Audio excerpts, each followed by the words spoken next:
Om Swastiastu, Assalamualaikum warahmatullahi wabarakatuh, Shalom, Namo Buddhaya, dan salam sejahtera untuk kita semua. Baik, di sini sebelumnya perkenalkan, saya Agustia dengan 3 titik dan terakhir 020. Di sini kami dari SGD A2 akan mempresentasikan student project kami yang berjudul Palliative Care in Dimension of Quality of Life. Baik, berikut merupakan nama-nama dari anggota SGD kami. Baik, kita langsung saja menuju untuk bab 1 yang terdiri dari latar belakang, rumusan masalah, tujuan, dan manfaat. Selanjutnya akan dilanjutkan oleh teman saya. Baik, selamat pagi dokter dan juga teman-teman semua. Perkenalkan saya Veronica Angelina Albudi dengan 3 digit NIM terakhir 001 akan menjelaskan terkait dengan latar belakang.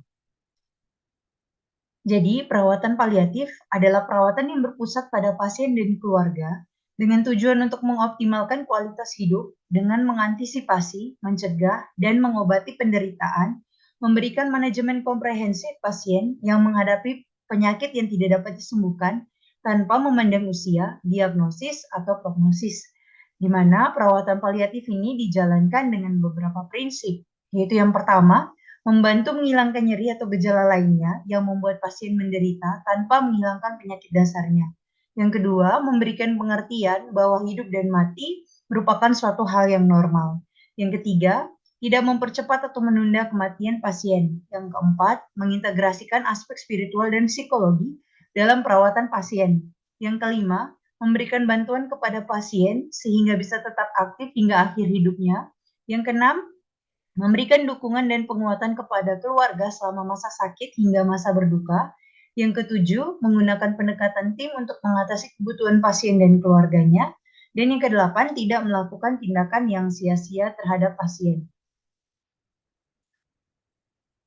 Perawatan paliatif ini diperlukan untuk pasien yang sakit parah, yang dimana pengobatan definitifnya tidak memungkinkan lagi. Namun, di Indonesia sendiri tidak semua rumah sakit memiliki fasilitas perawatan paliatif dan pengetahuan perawat tentang perawatan paliatif. Itu belum memadai, sebab masih dalam tahap awal dan juga perkembangan. Di mana perawatan paliatif ini harus diintegrasikan ke dalam semua pengaturan perawatan kesehatan yang ada, dikarenakan perawatan ini bertujuan untuk meningkatkan kualitas hidup pasien dengan penyakit progresif serius atau terminal melalui perawatan global dan juga multidisiplin, di mana kualitas hidup di sini dapat dipahami sebagai nilai, perspektif, kepuasan, kondisi hidup, pencapaian, fungsionalitas, konteks budaya, dan juga spiritualitas. Di sini menimbang bahwa WHO itu mendefinisikan kesehatan sebagai keadaan sejahtera fisik, mental, dan sosial yang lengkap, dan bukan hanya bebas dari penyakit atau kelemahan. Maka dari itu, para profesional kesehatan bertanggung jawab untuk menjamin kualitas hidup yang lebih baik kepada pasien melalui jaminan hak atas perawatan kesehatan dan tidak adanya kerugian yang merendahkan integritas fisik, mental, dan moral, terintegrasi erat dengan hak untuk hidup dan martabat manusia. Baik, mungkin sekian penjelasan dari saya. Untuk selanjutnya akan dilanjutkan oleh teman saya. Terima kasih. Baik, perkenalkan nama saya Agung Diraka Metaruryatnyana dengan 3 digit NIM terakhir 246. Jadi untuk palliative care ini tidak hanya berdampak pada pemulihan dari pasien, namun juga berdampak pada membaiknya kondisi fisik dari pasien, kondisi sosial, kognitif, emosi, serta masalah lainnya. Palliative care ini juga memiliki fungsi emosional, di mana berkaitan erat dengan kepuasan terhadap perawatan dibandingkan fungsi fisik atau kesehatan, dan dengan dukungan psikososial yang memadai. Dan untuk rumusan masalah di sini, apa definisi dari paliatif, bagaimana perawatan paliatif yang ada di Indonesia, apa prinsip dari perawatan paliatif, apa definisi dari kualitas hidup, bagaimana dimensi dari kualitas hidup, apa saja faktor yang mempengaruhi kualitas hidup, apa saja jenis perawatan paliatif dalam dimensi kualitas hidup, dan bagaimana dampak perawatan paliatif dalam dimensi kualitas hidup pasien. Baik, untuk tujuannya mengetahui definisi dari perawatan paliatif, mengetahui perawatan paliatif yang ada di Indonesia, mengetahui prinsip dari perawatan paliatif, mengetahui definisi dari kualitas hidup, mengetahui dimensi dari kualitas hidup, mengetahui faktor yang mempengaruhi kualitas hidup, mengetahui jenis perawatan paliatif dalam dimensi kualitas hidup, dan yang terakhir mengetahui dampak perawatan paliatif dalam dimensi kualitas hidup. Baik, untuk selanjutnya akan dilanjutkan oleh rekan saya. Terima kasih. Selamat pagi, perkenalkan saya Aurelia Komanatania Putri Mashinta dengan 3 digit yang terakhir 100. Saya akan menjelaskan terkait definisi dari perawatan paliatif sendiri. Di mana untuk perawatan paliatif sendiri ini merupakan perawatan yang berfokus pada pasien dan keluarganya yang bertujuan untuk memaksimalkan kualitas hidup pasien dengan cara mengatasi, mencegah, dan mengobati penderitaan pasien. Di mana perawatan paliatif sendiri ini dilakukan saat terapi kuratif itu dianggap sia-sia bagi pasien. Perawatan ini itu mencakup kontrol gejala, dan penderitaan, serta manajemen akhir kehidupan, di mana juga terjadi komunikasi dengan kerabat dan menetapkan tujuan perawatan memastikan martabat dalam kematian dan kekuatan pengambilan keputusan. Mungkin sekian penjelasan dari saya, akan dilanjutkan oleh teman saya. Terima kasih. Baik, untuk presentasi selanjutnya akan dilanjutkan oleh saya. Perkenalkan, nama saya Aurelia Putra dengan 3 yang terakhir 192. Jadi pada kesempatan kali ini saya izin menjelaskan terkait perawatan paliatif di Indonesia. Jadi perawatan paliatif itu masih jarang ditemui di Indonesia karena masih dalam tahap awal pengembangan dan juga hanya tersedia di beberapa institusi yang menyediakan layanan perawatan paliatif di lokasi tertentu. Jadi jumlah praktisi kesehatan yang memahami gagasan perawatan paliatif itu masih terbatas. Akibatnya, lebih banyak orang meninggal di rumah sakit tanpa perawatan paliatif khusus atau di rumah tanpa bantuan perawatan paliatif yang tepat. Mungkin sekian dari saya, presentasi selanjutnya akan dilanjutkan oleh teman saya. Terima kasih. Baik, sebelumnya perkenalkan nama saya Gede Agus Syahliang dengan 3 digit NIM terakhir 223. Di sini saya akan menjelaskan apa itu dari prinsip palliative care. Prinsip dari palliative care itu yang pertama fokus terhadap perawatan kualitas hidup pada pasien, termasuk kontrol dan perawatan yang tepat terhadap gejala yang pasien. Yang kedua, pendekatan personal kepada pasien termasuk pengalaman masa lalu dan kondisi pasien sekarang. Yang ketiga, kita harus memberikan empati terhadap seorang pasien dengan penyakitnya, termasuk pendekatan pada keluarga dan orang terdekatnya. Yang keempat, kita peduli terhadap anatomi pasien dan pilihan untuk mendapatkan rencana perawatan yang lebih lanjut agar perawatan tepat pada penyakit pasien. Yang terakhir, yang kelima, menerapkan komunikasi terbuka dan profesional terhadap pasien atau keluarga atau kerabat dan tenaga kesehatan lainnya. Baik, sekian dari saya. Terima kasih. Baik, perkenalkan, saya Putu Cisyanarsi Pramudia dengan 3 digit yang terakhir 040. Di sini saya akan melanjutkan presentasi tentang definisi kualitas hidup. Kualitas hidup didefinisikan sebagai penilaian individu tentang berbagai aspek penting pada kehidupannya.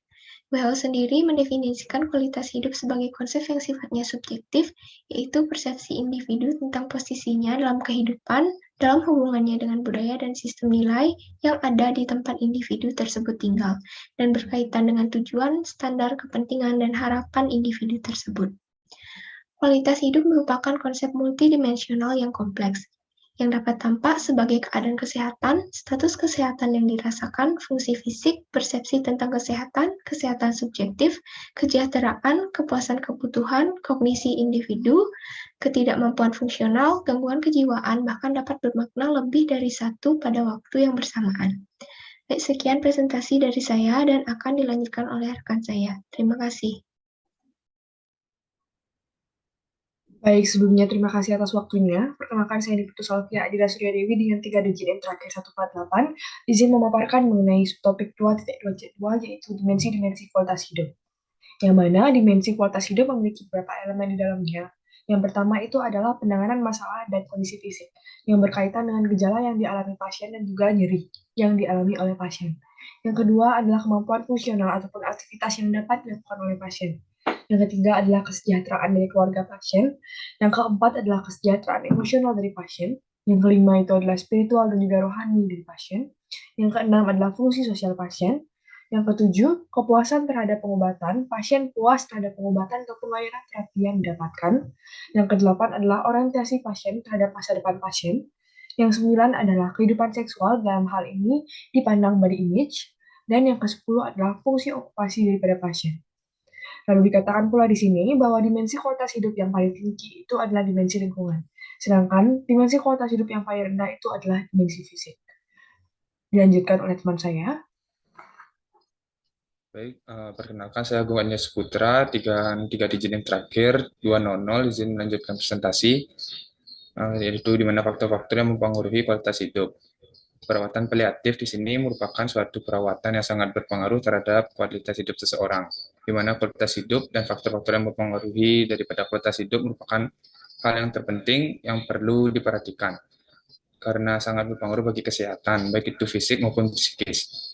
Di mana faktor-faktor yang dapat mempengaruhi kualitas hidup yaitu salah satunya faktor medis, faktor psikologis, faktor sosial. Di mana faktor sosial di sini mempunyai efek yang sangat baik dalam kualitas hidup karena dapat berinteraksi dengan individu lain di mana di sekitarnya dan dapat meningkatkan mood yang baik dari seseorang. Baik, presentasi selanjutnya akan dilanjutkan oleh teman saya. Terima kasih. Baik, selamat pagi Dokter dan juga teman-teman. Di sini saya Madya Saraswati dengan 3 digit terakhir 206. Di sini saya akan melanjutkan presentasi pada bagian jenis perawatan paliatif dalam dimensi kualitas hidup. Di sini pada dasarnya perawatan paliatif ini bertujuan untuk meningkatkan kualitas hidup pasien agar pasien dapat hidup dengan nyaman dan juga bahagia. Di sini beberapa jenis perawatan paliatif dalam dimensi kualitas hidup. Di sini yang pertama ada penata laksanaan nyeri, penata laksanaan keluhan fisik lain, asuhan keperawatan dukungan dukungan psikologis, dukungan sosial, dukungan kultural dan spiritual, serta dukungan persiapan dan selama duka cita atau berehavement. Di sini sebelum menjalankan perawatan paliatif juga di sini tenaga kesehatan harus memiliki sifat empati terhadap keluarga dan juga pasien itu sendiri, serta sebelum melakukan perawatan paliatif di sini tenaga kesehatan juga harus meminta persetujuan dari pasien serta keluarga sebelum dilaksanakannya perawatan paliatif itu sendiri. Mungkin sekian presentasi dari saya. Dan terima kasih, saya ucapkan terima kasih. Baik, perkenalkan saya Nimade Kumamila Sarasya Devi dengan 3 digit yang terakhir 065 akan mempresentasikan mengenai dampak perawatan paliatif dalam dimensi kualitas hidup. Jadi sudah ada beberapa penelitian yang meneliti mengenai dampak perawatan paliatif pada pasien. Di sini saya cantumkan 2. Yang pertama penelitian oleh Munya Saroh tahun 2019. Di situ menyatakan bahwa penyakit yang diderita pasien tidak hanya ditangani oleh terapi kuratif, melainkan perlu pendekatan yang lebih personal, seperti pendekatan pada aspek fisik, psikologi, sosial, dan spiritual daripada pasien. Dan di sini terbukti bahwa perawatan paliatif itu berdampak baik. Di sini memiliki peran yang sangat penting demi mencapai kualitas hidup yang maksimal pada pasien kanker stadium 4. Selanjutnya, penelitian oleh El Jawari tahun 2017 itu di situ menyatakan bahwa terjadi peningkatan gejala depresi yang lebih sedikit, gejala kecemasan yang lebih rendah, serta beban gejala yang lebih rendah dibandingkan pasien yang hanya menerima perawatan transplantasi standar. Mungkin sekian dari saya mengenai dampak perawatan paliatif, akan dilanjutkan oleh teman saya. Terima kasih. Terima kasih atas kesempatannya. Sebelumnya perkenalkan, nama saya Ida Bagusani Suara dengan 3 digit NIM 182. Pada kesempatan kali ini saya ingin melanjutkan penjelasan saya mengenai bab 3, yakni simpulan dan juga saran, di mana simpulan dari student project ini yakni perawatan paliatif merupakan perawatan yang berfokus pada pasien dan keluarganya guna memaksimalkan kualitas hidup pasien, di mana perawatan paliatif masih jarang ditemui di Indonesia dan hanya tersedia di beberapa institusi, di mana prinsip dari perawatan paliatif berfokus terhadap perawatan kualitas hidup pasien, pendekatan personal kepada pasien, peduli terhadap autonomi pasien, dan pilihan untuk mendapatkan rencana perawatan lanjutan, menerapkan komunikasi terbuka dan profesional terhadap pasien atau keluarga tentang kesehatan. Di mana selanjutnya kualitas hidup dapat didefinisikan sebagai penilaian individu tentang berbagai aspek penting pada kehidupannya. Secara umum, kualitas hidup dipengaruhi oleh dimensi kesehatan fisik, dimensi kesejahteraan, psikologis, dimensi hubungan sosial, dan dimensi hubungan dengan lingkungan. Faktor-faktor yang dapat mempengaruhi kualitas hidup yaitu faktor medis, faktor psikologis, dan juga faktor sosial. Selanjutnya, beberapa jenis perawatan paliatif dalam dimensi kualitas hidup meliputi penata laksanaan nyeri, penata laksanaan keluhan fisik lain, asuhan keperawatan dukungan psikologis, dukungan sosial, dukungan kultural dan spiritual, serta dukungan persiapan dan selama duka cita, di mana perawatan paliatif terbukti memberikan dampak atau pengaruh terhadap dimensi kualitas hidup pada pasien, di mana terjadi perubahan kualitas hidup meliputi dimensi fisik, psikologis, hubungan sosial, serta lingkungan. Selanjutnya, terdapat saran dalam penulisan student project ini, yakni pada kajian ini penulis menyarankan masih perlunya pendalaman lebih lanjut dalam studi literatur mengenai perawatan paliatif agar diperoleh pemahaman lebih lanjut mengenai perawatan paliatif dalam dimensi kualitas hidup. Mungkin sekian yang dapat saya sampaikan. Selanjutnya akan dijelaskan oleh rekan saya. Terima kasih. Baik, berikut merupakan daftar pustaka yang kami pakai. Baik, sekian presentasi dari SIDA 2. Kami mohon maaf apabila terdapat kesalahan kata. Terima kasih.